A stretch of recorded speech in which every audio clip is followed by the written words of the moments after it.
Well, in fact, the last headline is going to be the focus here on this bulletin. The Delimitation Commission, a panel for redrawing the parliamentary and assembly constituencies in Jammu and Kashmir, had managed to get 1 year extension. In fact, this panel, remember, was set up last year to redraw the electoral constituencies of Jammu and Kashmir and the 4 northeastern states, which was Assam, Manipur, Arunachal, as well as Nagaland. However, this panel has managed to get a 1 year extension, but that is only pertaining to the Union Territory of Jammu and Kashmir. This understandably has not gone down too well with either the Gupkar gang or those in the opposition. Let me go across to Pradeep Datta, who's joining us with more details, our senior editor from Jammu.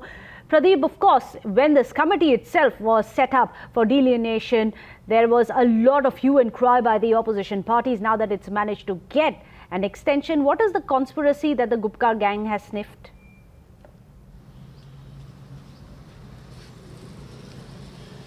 See, one thing is quite clear that Gupkar gang is totally against delimitation process. Reason being it's going to draw the electoral map. And it's going to, in fact, also be a kind of a corrective measure to bring an end to that kind of an imbalance and discrimination that the people in the Jammu region is facing. Once the delimitation process will be there, the number of seats are going to increase from 107 to 114. Why Gupkar gang? Because they know that once the number of seats in the Jammu region will be increasing, they will be losing power, because for the last 7 decades, we have seen that it has only been the Chief Minister from Kashmir region, because there have been more number of seats, 46, while as in Jammu it's only 37 seats. So it has always been a kind of an imbalance, though they feel once this process will take place, the imbalance will be corrected and there will this map will be redrawn. So they will be losing out power. They do not want to lose our power. They want that the Chief Minister should always be a Muslim, and that too from Kashmir Valley, because there are 3-4 parameters on which the delimitation is conducted. One, it is about the population, then it's about area, then it's about the communication also. It has been seen that many of the places here in Jammu which has got more population, more area, but still it is only one constituency. Why not to convert it into 2 constituencies? So for quite some time their demand has been going on. Now 1 year extension has been given. So it's going to be in fact a very good move so far as the people in Jammu region are concerned. But Kashmir-centric political party leader, they had been against it. They see it as a kind of a conspiracy. We have seen that Farooq Abdullah has avoided a meeting. He was not a part of the Delimitation Commission meeting which was held recently. He said that we have already challenged Reorganization Act in Supreme Court, so we are not in favor of Delimitation Commission. And they see it as a conspiracy. They say, when other states are not having Delimitation Commission, why you want to extend here in Jammu and Kashmir? Why it is only in J&K region? So they see it as a ploy to snatch away power from Kashmir Valley and hand it over to Jammu region. But let me go across to Madhav Das Gopalakrishnan, who's also joining us, our senior editor. Well, Madhav, the truth is, and just going by the facts, there have been 12 chief ministers since 1947 in Jammu and Kashmir, and all 12 of them have been Muslims. It's not about the religion, but the fact that the representation that they are taking to the assembly, many have said that is precisely the problem, isn't it? Just going by the facts alone, it seems that the Hindus, those in Jammu specifically, haven't got their due representation. Well, that's certainly what the people of Jammu have said thus far, and clearly, of course, attempt to correct that at this point of time is what it's being looked at. But political parties in the Kashmir Valley, as Pradeep was saying, have not been in favor of delimitation. Many believe for these very reasons, and that's why when the entire country saw the delimitation exercise post 2004, Jammu and Kashmir was not part of that entire exercise. It was resisted by the state government. Now, of course, given the fact that Article 370 has gone away post its abrogation, the central government, of course, administered the Union Territory of Jammu and Kashmir really, of course, comes under this ambit of the centre, and therefore the Delimitation Commission was formed.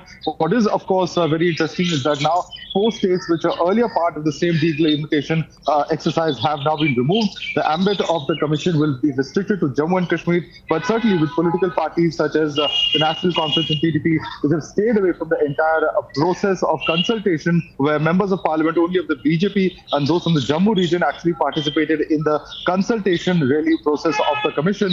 It remains to be seen really what their response at this point of time is, because they themselves were not part of this entire exercise. As Pradeep had said, they had said that because they have challenged Article 370 before the Supreme Court, they do not want to be part of the delimitation exercise. So certainly it's a move that has huge political implications, but at this point of time, of course, the political blame game, the political fight only continues.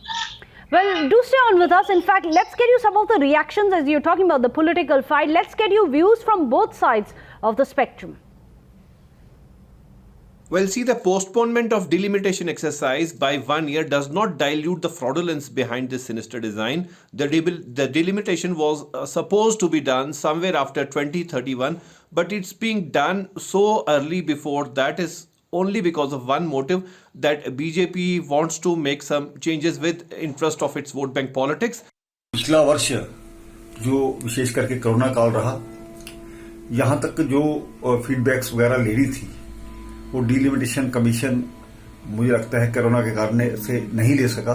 हमें उम्मीद है कि जल्द ही वो अपना काम करके 2021 की शुरुआती दौर ये अंतिम दौर में इलेक्शन भी करवाए जाएंगे और लोगों को उनके चुने हुए नुमाइंदे मिलेंगे और जो डीलिमिटेशन है उसको जल्द कंप्लीट किया जाएगा।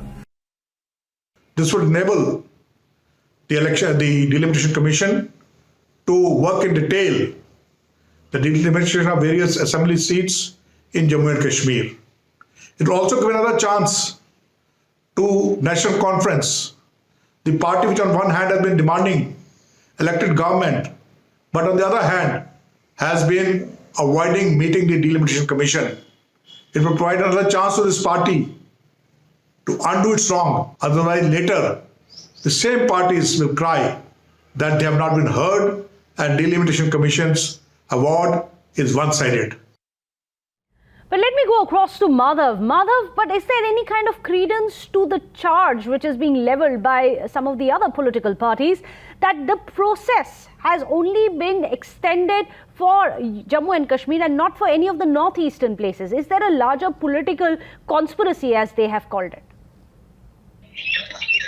Well, one will have to get into the government's own reasons for, deciding upon this program. Perhaps it wanted to ensure that those states which are already poll-bound, such as Assam, are not part of this process, because the exercise then, for the other states which are where elections are not immediately due, the focus can be on those areas. Whatever the government's logic is, the fact is that this is a move that has taken place in every part of the country virtually, and there are very few regions, including Jammu and Kashmir, that have not, gone by the constitutionally mandated delimitation process, an exercise which is really important to ensure proportional representation after adequate gaps of time, to ensure that those regions which are more heavily populated are adequately represented as per the population requirements in that particular area, and that there is more equitable representation of different regions of the state. And it's in that light that newer constituencies are created, that newer areas are looked at, and really what is the most optimum method of representation of people is really looked at.